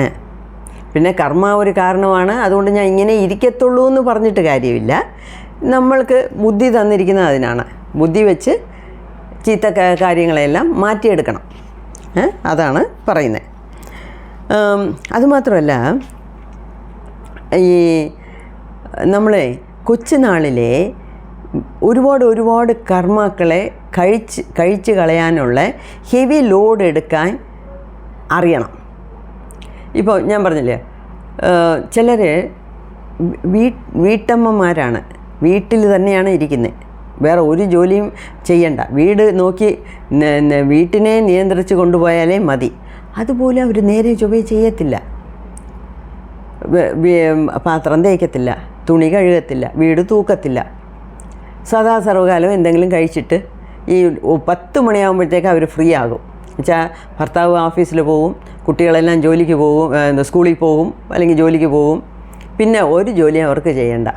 സദാ സർവ്വകാലം എന്തെങ്കിലുമൊക്കെ തിന്നുകൊണ്ട് ടി വിയും കണ്ട് സീരിയലും കണ്ട് അങ്ങനെ ഒരുപാട് പേരുണ്ട്. വീട്ടു ജോലി ചെയ്യാൻ വയ്യ, വീട്ടമ്മ എന്ന് പേര്, പക്ഷേ വീട്ടു ജോലിയൊന്നും ചെയ്യാൻ വയ്യ. അങ്ങനെ ഈ അലസത കൊണ്ട് ചിലരുണ്ട്. ഞാൻ കണ്ട ഒരു സ്ത്രീയാണ്, അവരൊരു ചെറിയ സ്കൂളിലെ ഒരു ടീച്ചറാണ്. അവർ രാവിലെ സ്കൂളിൽ പോകും, വൈകുന്നേരം 4 മണിക്ക് 4:30ക്കൊക്കെ വരും. വന്നാൽ ഉണ്ടല്ലോ അങ്ങനെ കിടന്നുറങ്ങും. അങ്ങനെ കിടന്നുറങ്ങും വെച്ചാൽ ഇങ്ങനെ ചുരുണ്ട് കിടന്നുറങ്ങും. വന്നാൽ ഡ്രസ്സ് മാറത്തില്ല. അപ്പോൾ അവരുടെ രീതി കാണുമ്പോഴേ എനിക്ക് മനസ്സിലായി ഇതിൽ ഏതോ കുഴപ്പമുണ്ട്. സംസാരിക്കുമ്പോഴൊക്കെ നല്ല സംസാരിക്കും, ക്ലാസ്സിലൊക്കെ ഉറക്കമൊന്നും വരത്തില്ലെന്ന്. പക്ഷേ ഞാൻ ചോദിച്ചു, ക്ലാസ്സിലെങ്ങനെ ഉറക്കം വരുമോ എന്നൊക്കെ പതുക്കെ ചോദിച്ചു നോക്കി. എന്നുവെച്ചാൽ എൻ്റെ രീതിയിൽ എനിക്ക് അവരെ മനസ്സിലാക്കിയെടുക്കണമെന്നുള്ളതുകൊണ്ടാണ്. രാത്രി ഇങ്ങനെ കിടന്ന് ഉറങ്ങും. സന്ധ്യയ്ക്കാട്ടെ വിളക്ക് വയ്ക്കത്തില്ല, വീട്ടിൽ വിളക്ക് കത്തിക്കത്തില്ല, ലൈറ്റ് ഇടത്തില്ല. പിള്ളേർ സ്കൂളിൽ നിന്ന് ഒരു ആണോ ഒരു പെണ്ണുമാണ്. സ്കൂളിൽ നിന്ന് പിള്ളേർ വന്നോ, വൈകുന്നേരമൊക്കെ അവർ വന്നോ, കുളിച്ചോ, വൈകുന്നേരം എന്തെങ്കിലും കഴിച്ചോ, അതൊന്നുമില്ല. അവർക്ക് കുറേ കാശ് കൊടുക്കും. അവർ പിള്ളേർ എന്തെങ്കിലുമൊക്കെ വെളിയിൽ നിന്ന് വാങ്ങിച്ച് തിന്നോണം. അവർക്കൊന്നും ചെയ്യാൻ വയ്യ. രാത്രി ഒരു വലിയ ചെറുക്കനാണ്, ആ ചെറുക്കന് വഴക്കാണ്. അമ്മ എന്താ ഒന്നും വയ്ക്കാത്ത, എന്താണോ കഷ്ടിച്ച് ഒരു ചോറ് വച്ചേക്കും. അത് ചോറും പപ്പടവുമാണ് അവൻ്റെ ശാപ്പാട്. എത്ര നാൾ ഒരു പയ്യൻ അങ്ങനെ വെയിറ്റ് ചെയ്യും, കഴിച്ചുകൊണ്ട് മിണ്ടാതിരിക്കും. എന്നും അവർക്ക് ഉറക്കമാണ്, സദാ സർവ്വകാലം ഉറക്കമാണ്. അപ്പോൾ ഇതൊക്കെ ഒരു ചെറിയ ഉദാഹരണമാണ് ഞാൻ പറയുന്നത്. ഇത് എൻ്റെ കണ്ണുകൊണ്ട് കണ്ടുകൊണ്ടാണ് ഞാൻ പറയുന്നത്. എന്ന് വെച്ചാൽ ഞങ്ങൾ താമസിച്ച വീട്ടിൻ്റെ താഴത്തെ നിലയിൽ അവരാണ് താമസിച്ചത്. അപ്പം എന്നും രാത്രിയാകുമ്പോൾ വഴക്ക്. പിള്ളേർ അമ്മ ഒന്നും ചെയ്യുന്നത് വയ്ക്കുന്നില്ല, അമ്മ ഒന്നും ചെയ്ത് തന്നെ. അവരുടെ ഹസ്ബൻഡ് ഇവിടെങ്ങുമല്ല, അവരുടെ ഹസ്ബൻഡ് എങ്ങോട്ട് ദൂരെയാണ്, എൻജിനീയറിങ് ജോലിയാണ്, അത് വേറെ ദൂരെ. അങ്ങേര് ഒരു 2 മാസം 3 മാസം കൂടുമ്പോൾ വരും. അപ്പോൾ എന്നും ഇവർക്ക് ഇതാണ്. അപ്പോൾ അത് കാണുമ്പോഴേ അറിയാം ഇത് ഏതോ ഒരു അസുഖമാണ് എന്ന്. അപ്പോൾ അതൊക്കെ ഒരു നെഗറ്റീവ് കർമ്മയുടെ ഇഫക്റ്റാണ് അത് അവർക്ക് അങ്ങനെ കാണിക്കുന്നത്. ഓക്കെ. അപ്പം ഈ ചെയ്യേണ്ട കാലത്ത് ആവുന്ന കാലത്ത് നല്ല ജോലി എടുക്കണം. നമ്മളെ കൊണ്ടാവുന്നത് നമ്മൾ ജോലി എടുക്കണം. ജോലി എടുക്കുക എന്തുവാ, അതും ഒരു കർമാവിനെ കഴിക്കുന്ന ഒരു വിധമാണ്. ഫിസിക്കലായിട്ട് ദേഹരീതിയായിട്ട് നമ്മൾ ജോലി ചെയ്യുക, കഷ്ടപ്പെടുന്നു വെച്ചാൽ കരഞ്ഞുകൊണ്ട് ജോലി ചെയ്യണമെന്നല്ല, നമ്മളാലായത് എല്ലാ ജോലിയും ചെയ്ത് ജോലി ചെയ്യുന്നതിൽ കൂടെ തന്നെ നമ്മുടെ കർമ്മ കഴിയും. അതുകൊണ്ട് ഇനി നമുക്ക് ഒരുപാട് ജോലി ചെയ്യണമെന്ന് ഉള്ള സാഹചര്യം വരുമ്പം നമ്മൾ അതിനെക്കുറിച്ച് ദുഃഖിക്കരുത്. ഓക്കെ, ഇതും ഒരു നല്ലതിനാ, എൻ്റെ കർമ്മ കഴിയുന്നെങ്കിൽ കഴിയോട്ടെ. അപ്പം ചെയ്യുന്ന ജോലിയിൽ നേരത്തെ നമ്മൾ കണ്ട പോലെ സന്തോഷത്തോടെ 100% ഇൻവോൾവ്മെൻറ്റോടെ ചെയ്യുക. അപ്പം നമ്മുടെ ആൾറെഡി ഉള്ള കർമ്മ കുറയും, അതിനെ കളയും, പുതിയ പുതിയ കർമാക്കളും ഉണ്ടാകത്തുമില്ല. അങ്ങനെ അപ്പം ദേഹത്താൽ ചെയ്യേണ്ടിയ ജോലികൾ നമ്മൾ അതാത് വയസ്സിൽ ചെയ്യണം എന്നുള്ളതാണ് അതിനകത്ത് പറയുന്നത്. അപ്പം അങ്ങനെയൊക്കെ ചെയ്യുമ്പോഴേ നമ്മൾ ഒരുപാട് കർമാക്കൾ കഴിയുമ്പം വയസ്സാകുമ്പോൾ നമ്മൾ ഹാൻഡ്സ് ഫ്രീ എന്ന് വെച്ചാൽ ഫ്രീ ആയിട്ടിരിക്കാം. ചിലരുണ്ട് 60 വയസ്സിലും 70 വയസ്സിലും കഷ്ടപ്പെട്ട് ആ ഫാമിലിയുടെ സാഹചര്യം അങ്ങനെ ആയിരിക്കും. അവരായിരിക്കും 70 വയസ്സിലും ചെയ്യാൻ വയ്യാതെ എഴഞ്ഞ് അടുക്കളയിൽ പോയി എന്തെങ്കിലുമൊക്കെ വെച്ച് വയ്ക്കും. അപ്പോൾ അതൊക്കെ ചിലപ്പോൾ അവർ കൊച്ചിലെ ഒന്നും ചെയ്ത് കാണത്തില്ല. അപ്പോൾ എന്തായിരുന്നാലും അവരുടെ പ്രാരാബ്ധ കർമ്മ തീരാതെ ഇവിടുന്ന് പോകാനൊക്കത്തില്ല. അപ്പോൾ അതുവരെ നമുക്ക് ആയുസ് നീട്ടി കിട്ടത്തില്ല, ആയുസ് ലിമിറ്റഡ് ആയിരിക്കും. അപ്പോൾ അതിനകത്ത് ഇതെല്ലാം ചെയ്ത് തീരണമെന്നുള്ളപ്പം കൊച്ചിലെ നല്ല ആരോഗ്യത്തോടെ ഇരിക്കുമ്പോഴേ ഒരുപാട് ജോലി ചെയ്താൽ വലുതാകുമ്പോൾ ഇങ്ങനെ അടുക്കളയിൽ കിടന്ന് മടക്കേണ്ട കാര്യമില്ല. അതാണ് അവർ പറയുന്നത്. അങ്ങനെ പിന്നെ നേരത്തെ പറഞ്ഞ പോലെ ഓരോ വ്യക്തിക്കും ഈ ലൈഫ് എനർജി എത്ര ശതമാനം എന്തോതിന് എന്നുള്ളത് ഒരേപോലെയല്ല, എല്ലാവർക്കും ഒരേപോലെയല്ല, ഓരോ വ്യക്തിക്കും ഓരോ രീതിയിലാണ്. ഇപ്പോൾ ഞാൻ പറയട്ടെ, ഇപ്പോൾ ലൈഫ് എനർജി നമ്മുടെ പ്രാണശക്തിയിൽ 40% ദേഹത്തിന് ഫിസിക്കൽ, 20% മെൻ്റൽ, ഇനിയൊരു 20% ഇമോഷണൽ. അപ്പം 40, 20, 20 80ആയി. ഇനിയൊരു 20% മെഡിറ്റേഷന്. ഇങ്ങനെ വിഹിതിച്ച് കൊടുത്താലേ അവർക്കും മെഡിറ്റേഷനിൽ ഇരിക്കാൻ പറ്റത്തുള്ളൂ. നേരത്തെയും പറഞ്ഞു, ഇപ്പോഴും പറയുന്നുണ്ട്, ഈ ദേഹത്താൽ അളവിന് മീറി ജോലി ചെയ്യരുത്. ഞാൻ പറഞ്ഞിട്ടുണ്ട്, ഈ കൂലിപ്പണി ചെയ്യുന്നവർ, ഇപ്പോൾ കൂലിപ്പണി ചെയ്യുന്നവൻ രാവിലെ തൊട്ട് വൈകുന്നേരം വരെ ഇരുന്ന് ചെയ്യുന്നു. ഇപ്പോൾ ഒരു പുല്ല് വെട്ടാൻ ഞാൻ വെക്കുന്ന ആൾ നേരത്തെ 700 കൊടുത്തോണ്ടിരുന്നു, പിന്നെ 800ആയി, പിന്നെ 900ആയി, ഇപ്പോൾ 1000, 1200 വരെ ഒരു ദിവസം അവർ വാങ്ങിക്കുന്നുണ്ട്.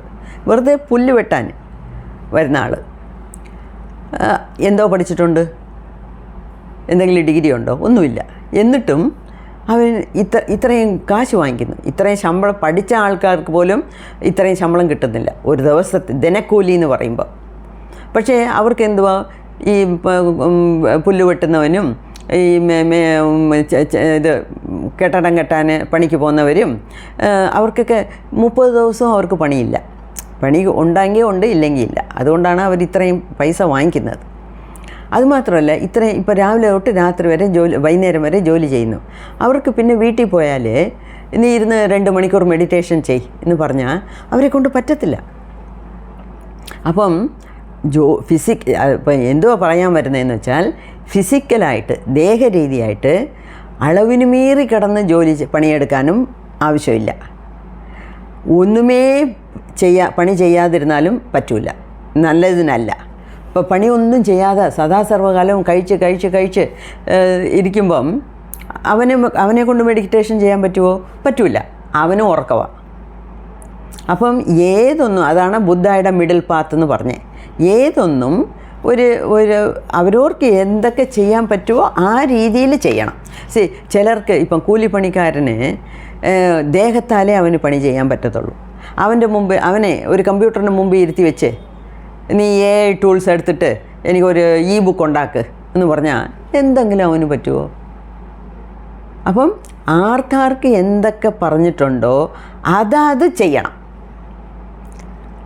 ദേഹരീതിയായിട്ട് കഷ്ടപ്പെടാനുള്ളവർ പണിയെടുത്ത് ചെയ്യണം. കമ്പ്യൂട്ടറിന് മുമ്പിൽ ചെയ്യുന്നവന് അവന് AC റൂമായി ഫിസിക്കലായിട്ട് ദേഹരീതിയായിട്ട് ഒരു പ്രയാസവും ഇല്ല. പക്ഷേ ബുദ്ധി ഉപയോഗിച്ച് അവൻ ഒരുപാട് ജോലി ചെയ്യുന്നുണ്ട്. അവൻ്റെ ബുദ്ധി ചെലവഴി ചെയ്താലല്ലേ അവന് ജോലി ചെയ്യാൻ പറ്റത്തുള്ളൂ. പ്രോഗ്രാം എഴുതുന്നു, എന്തൊക്കെയോ ചെയ്യുന്നു, അതിനൊക്കെ നല്ല ബുദ്ധി വേണം, ഇല്ലയോ? അപ്പോൾ ആർക്കാർക്ക് എന്തൊക്കെ പറഞ്ഞിട്ടുണ്ടോ അത് നേരെ ചൊവ്വേ ചെയ്താലേ മതി. അത് ചെയ്യാതെ വരുമ്പോഴാണ് ഈ ആഗാമി കർമ്മയിൽ നെഗറ്റീവ് കർമ്മ ചേരുന്നത്. ഓക്കെ, അപ്പം അങ്ങനെയൊക്കെയാണ് സദ്ഗുരു പറഞ്ഞുകൊണ്ട് വരുന്നത്. പിന്നെ വേറൊരു കാര്യം, അന്ന് ഏതോ ഒരു വീഡിയോയിൽ ഒരു സഹോദരി ചോദിച്ചിരുന്നു, എൻ്റെ അത് വീഡിയോയുടെ കമൻസിൽ, എനിക്ക് ഇപ്പം മെഡിറ്റേഷൻ ചെയ്യാനും യോഗ ചെയ്യാനും ബാക്കി കാര്യങ്ങൾ ചെയ്യാനും ഒക്കെ എനിക്കൊരു ടൈം ടേബിൾ ഇട്ട് തരണമെന്ന്. ഞാൻ കുറേ നേരം ആലോചിച്ചു. അത് എൻ്റെ മനസ്സിൽ കിടപ്പുണ്ട്. അതാണ് ഞാൻ ഇപ്പം പറയാമെന്ന് വിചാരിച്ചത്. ഇപ്പം ഈ യോഗ ചെയ്യുന്നു. ഈ ഹഠയോഗയൊക്കെ ചെയ്യുമ്പോഴേ നമ്മുടെ ദേഹത്തിനെ നല്ല വളച്ചെടുത്ത് സോഫ്റ്റ് ആക്കുമ്പം ഈ നെഗറ്റീവ് കർമ്മ ദേഹത്തിൽ കൊണ്ടുവരുന്ന ബാധിപ്പിനെ കുറയ്ക്കും. ഓക്കെ, അങ്ങനെ. അപ്പം ഇപ്പം ഒരാളിന് മെഡിറ്റേഷൻ ചെയ്യണം, യോഗ ചെയ്യണം, വാക്കിംഗ് പോകണം, പിന്നെ കുറേ സാധനകൾ ചെയ്യണം. സാധനാസ് എന്ന് വെച്ചാൽ നാഡിശുദ്ധി, പ്രാണായാമ, വേറെ പല സാധനങ്ങൾ. ചിലർക്ക് അതൊക്കെ ഉണ്ട്. ഞാനും അതൊക്കെയാണ് ചെയ്യുന്നത്, റെഗുലറായിട്ട് നമ്മൾ ചെയ്യുന്ന. അപ്പം ഇതിൽ ഞാൻ എന്തുവാണോ ഇത് തന്നെയാണ് ടൈം ടേബിൾ എന്ന് ഞാൻ ഇത്രയും നാളായിട്ടും പറയാത്തതിൻ്റെ കാരണം, അത് ഓരോരുത്തർ എത്ര മണിക്ക് എണ്ണിക്കുന്നു എന്നുള്ളത് വെച്ച്, എത്ര മണിക്ക് രാത്രി കിടക്കാൻ പോകുന്നു എന്നുള്ളത് വെച്ച് പല പല ഫാക്ടേഴ്സ് ഉണ്ട് അതിനകത്ത്. അതുകൊണ്ടാണ് ഞാൻ ഒരു റിജിഡായിട്ട് ഒരു ടൈം ടേബിൾ ഇട്ട്, ഇത് നിങ്ങൾ നാളെ തൊട്ട് ഫോളോ ചെയ്യണം. അപ്പോൾ എൻ്റെ അടുത്ത് ടൈം ടേബിൾ ഇടാൻ പറഞ്ഞാൽ ഞാൻ രാവിലെ 3 മണിക്കായിരിക്കും തുടങ്ങുന്നത്. 3 മണിക്ക് നമ്മൾ തുടങ്ങിയാൽ മാത്രമേ നമുക്ക് 6-7 മണിക്കകം നമുക്ക് വേണ്ടിയതെല്ലാം ചെയ്ത് തീർക്കാൻ പറ്റത്തുള്ളൂ. കുറഞ്ഞത് രാവിലെ 3 മണിക്കൂർ, അതിൽ 1 മണിക്കൂർ മെഡിറ്റേഷൻ, അതല്ലാതെ ഒരു അരമണിക്കൂർ വാക്കിംഗ് എന്ന് വെച്ചാൽ വെളിയിൽ ബ്രിസ്ക് വാക്കിംഗ് ആയിരിക്കണം. അരമണിക്കൂർ യോഗ, പിന്നെ അല്ലാതെ പിന്നെ പ്രാണായാമ, നാഡിശുദ്ധി, അല്ലാതെ പല സാധനകളെന്ന് വെച്ചാൽ സാധനാസ് പഠിച്ചവർ അതൊക്കെ ചെയ്യണം. അപ്പോൾ ഇതൊക്കെ ചെയ്ത് വരുമ്പം തന്നെ രാവിലെ 3 മണിക്ക് എണ്ണിച്ചില്ലെങ്കിൽ ഒരു രക്ഷയില്ല. അപ്പം ശരിക്കും പറഞ്ഞാൽ ഇങ്ങനെയൊക്കെ നല്ല രീതിയിൽ ഒരു യോഗിയായിട്ടോ ഒരു യോഗിനിയായിട്ടോ ജീവിക്കണമെങ്കിൽ 3 മണിക്കൂറേ ഉറങ്ങാൻ പറ്റത്തുള്ളൂ. രാത്രി 12 തൊട്ട് വെളുപ്പാൻ രാവിലെ 3 മണി വരെ അത്രയും ഉറങ്ങാവൂ അവർ. അപ്പം പക്ഷേ ഇതൊന്നും എല്ലാവർക്കും നടക്കുന്ന കാര്യമല്ല.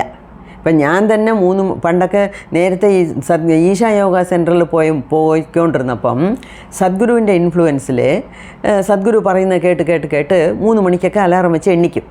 പക്ഷേ അപ്പോഴൊക്കെയാണ് ഈ 3 മണിക്ക് എണ്ണിച്ച് മെഡിറ്റേഷൻ പല്ലേച്ച് കുളിച്ച് മെഡിറ്റേഷനിലിരുന്നാൽ കൂടെ ഉറങ്ങുന്നത്. പക്ഷേ ഇപ്പം ഞാനുണ്ടല്ലോ പതുക്കെ 4 മണിയാക്കി. അപ്പോൾ ഇപ്പോഴൊക്കെ ഞാൻ 4 മണിക്ക് ഉണരും. ഇപ്പോൾ രാത്രി ലേറ്റായിട്ട് കിടക്കാൻ പോയാൽ ചിലപ്പോൾ ഞാൻ 5 മണിക്ക് അലാറം വയ്ക്കും, എന്നാലും 4 മണിക്ക് ഉണരും. അതാണ് നമ്മളുടെ ദേഹത്തിലുള്ള ചിട്ട, ബയോളജിക്കൽ ക്ലോക്ക് എന്ന് പറയുന്നത്. അങ്ങനെയൊക്കെ പല കാര്യങ്ങളുണ്ട്. നിങ്ങൾ വീട്ടമ്മയാണോ അതോ ജോലിക്ക് പോകുന്നോ, ജോലി എത്രത്തെ ജോലിയാണ് നിങ്ങൾ ചെയ്യുന്നത്? ഒരു ടീച്ചറാണെങ്കിൽ മനസ്സിനും ജോലിയുണ്ട്, ദേഹത്തിനും ജോലിയുണ്ട്, ബുദ്ധിയും ഉപയോഗിക്കണം. വായിട്ടലയ്ക്കുന്നില്ല, അത് വലിയ ഒരു ജോലിയാണ്. നമ്മൾ കഴിക്കുന്നതൊക്കെ എവിടെ പോകുന്നു എന്ന് ചോദിച്ചാൽ മതി. അപ്പം നമ്മൾ എ സി റൂമിൽ ഇരുന്ന് കമ്പ്യൂട്ടറിൻ്റെ മുമ്പിൽ ദേഹം അനങ്ങാതെ ഇരുന്ന് ചെയ്യുന്ന ജോലിയാണോ? അപ്പോൾ എങ്ങനെയൊക്കെയാണ് ജോലി ചെയ്യുന്നത്? അപ്പോൾ നിങ്ങൾ എത്ര മണിക്ക് വീട്ടിൽ വരുന്നു, എത്ര മണിക്ക് കിടക്കുന്നു, എത്ര മണിക്ക് രാവിലെ എണ്ണിക്കുന്നു, ഇതെല്ലാം ഓരോരുത്തർക്കും ഓരോ രീതിയാണ്. അതുകൊണ്ടാണ് ഞാനൊരു സ്ട്രിക്റ്റ് റിജിഡ് ഒരു ടൈം ടേബിൾ ഇട്ട് ഇത് ഫോളോ എന്ന് പറയാത്തത്. അപ്പം പൊതുവേ ഞാൻ പറയുന്നത് ഈ മെഡിറ്റേഷന് 1 അവർ. ഇപ്പോൾ ഉറങ്ങി എണ്ണിച്ചാൽ പല്ല് തേച്ച് രാവിലെ ചെയ്യേണ്ട കാര്യങ്ങളൊക്കെ ചെയ്തിട്ട് കുളിച്ചിട്ട് ഇരിക്കണം മെഡിറ്റേഷനിൽ. എന്നുവെച്ചാൽ മെഡിറ്റേഷൻ ചെയ്താൽ എണീച്ചാൽ ഉടനെ കുളിക്കാൻ പാടില്ല. ഇല്ല ഞാൻ പറഞ്ഞിട്ടുണ്ട് ഇത് നേരത്തെ. ഇല്ല, ഞാൻ ജോലിക്ക് പോകുമ്പോഴേ ഞാൻ കുളിക്കത്തുള്ളൂ. മെഡിറ്റേഷൻ ചെയ്താലും ശരി, അതിന് പിന്നെ അടുക്കളയിൽ എനിക്ക് ജോലിയുണ്ട്. അതെല്ലാം കഴിഞ്ഞ് വെളിയിലിറങ്ങുമ്പം ഞാൻ കുളിച്ച് നീറ്റായിട്ട് ഡ്രസ്സ് ചെയ്തുകൊണ്ട് പോകും. ഓക്കെ, അങ്ങനെയാണെങ്കിൽ അങ്ങനെ. അപ്പം അവരവരുടെ ലൈഫ് സ്റ്റൈൽ അനുസരിച്ച് ഇത് മാറും. പക്ഷേ ഞാൻ പറയുന്നത് 1 മണിക്കൂർ മെഡിറ്റേഷൻ, അരമണിക്കൂർ വാക്കിംഗ്, അരമണിക്കൂർ യോഗ. ഇതിൽ ഇപ്പം അരമണിക്കൂർ യോഗ ചെയ്യാൻ പറ്റിയില്ലെങ്കിൽ അരമണിക്കൂർ വാക്കിംഗ് മാത്രം പോകണം. അല്ലെങ്കിൽ ഒരു ദിവസം വാക്കിംഗ്, ഒരു ദിവസം യോഗ. സമയം കിട്ടിയില്ലെങ്കിൽ രാവിലെ അരമണിക്കൂറെങ്കിലും മെഡിറ്റേഷൻ ചെയ്യണം. പിന്നെ ബാക്കി സാധനകൾ ചെയ്യണം, യോഗ, ക്രിയായോഗ, ഒരുപാട് കാര്യങ്ങൾ. എന്ത് നിങ്ങൾ പഠിക്കുന്നോ അതൊക്കെ രാവിലെ അങ്ങ് ചെയ്ത് തീർക്കണം. ഓക്കെ, സോ ഞാൻ ടൈം ടേബിൾ തരുന്നില്ല എന്നുണ്ടെങ്കിൽ അത് എന്തുകൊണ്ടാണെന്ന് വെച്ചാൽ എല്ലാവർക്കും അപ്ലിക്കബിൾ ആകുന്ന ഒരു കോമൺ ടൈം ടേബിൾ തരുന്നത് ബുദ്ധിമുട്ടാണ്. അതുകൊണ്ടാണ് ഞാൻ തരാത്തത്. പിന്നെ അപ്പം രാവിലെ ബ്രഹ്മമുഹൂർത്തത്തിൽ എണീക്കുക, 3 തൊട്ട് 6 വരെ നമ്മളുടെ കാര്യങ്ങൾ ചെയ്യുക. അതിന് പിന്നെ അടുക്കളയിൽ കയറുക, അല്ലെങ്കിൽ അതിന് പിന്നെ ബാക്കി കാര്യങ്ങൾ ചെയ്യുക എന്നുള്ളതാണ് നല്ലത്. അങ്ങനെ ഉണ്ടെങ്കിൽ 3 മണിക്ക് രാവിലെ എണീക്കണമെങ്കിൽ, ഇടയിൽ ഉറക്കം തൂങ്ങാതെ ഇരിക്കണമെങ്കിൽ രാത്രി 9 മണിക്കൊക്കെ കിടക്കാൻ പോകണം. അങ്ങനെയൊക്കെ ഒരുപാട് കാര്യങ്ങളുണ്ട്. പിന്നെ ഇപ്പോൾ ഇതൊക്കെ ചെയ്യുമ്പോഴും നമ്മളുടെ ദേഹത്ത് പല മാറ്റങ്ങളൊക്കെ വരുന്നുണ്ട്. പക്ഷേ ഈ യോഗ സാധന ഇതൊക്കെ എന്തുകൊണ്ട് ചെയ്യുന്നതെന്ന് വെച്ചാൽ, ഈ ഒന്ന് നമ്മളുടെ നെഗറ്റീവ് കർമാവിനെ കഴിക്കാൻ നോക്കുന്നു. ഓക്കെ, രണ്ടാമത് നമ്മളുടെ ഇന്നർ എൻവയർമെൻറ്റ് എന്ന് വെച്ചാൽ നമ്മുടെ മനസ്സ് എന്നും ഒരേ നിലയിലിരിക്കും. അതായത് ഇപ്പോൾ ചിലർ ചിരിക്കുമ്പോൾ അവരുടെ കൂടെ ചേർന്ന് ചിരിക്കും, ചിലർ കരയുമ്പോൾ അവരുടെ കൂടെ ചേർന്ന് കരയും. നമുക്ക് ഒരു യോഗിക്ക് അല്ലെങ്കിൽ ഒരു യോഗിനിക്ക് അത് പറ്റിയ ഒരു കാര്യമല്ല.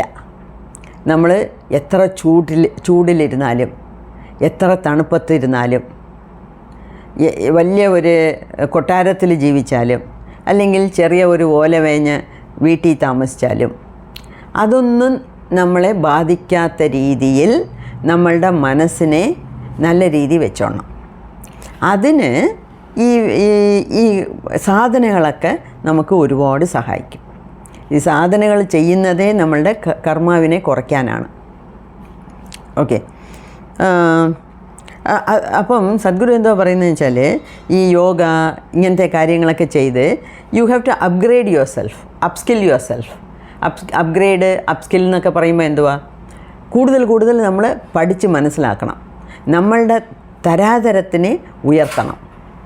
ഓക്കെ, നമ്മളുടെ തരാതരത്തിനെ ഉയർത്തണം. അതാണ് അപ്സ്കെയിൽ എന്ന് പറയുന്നത്.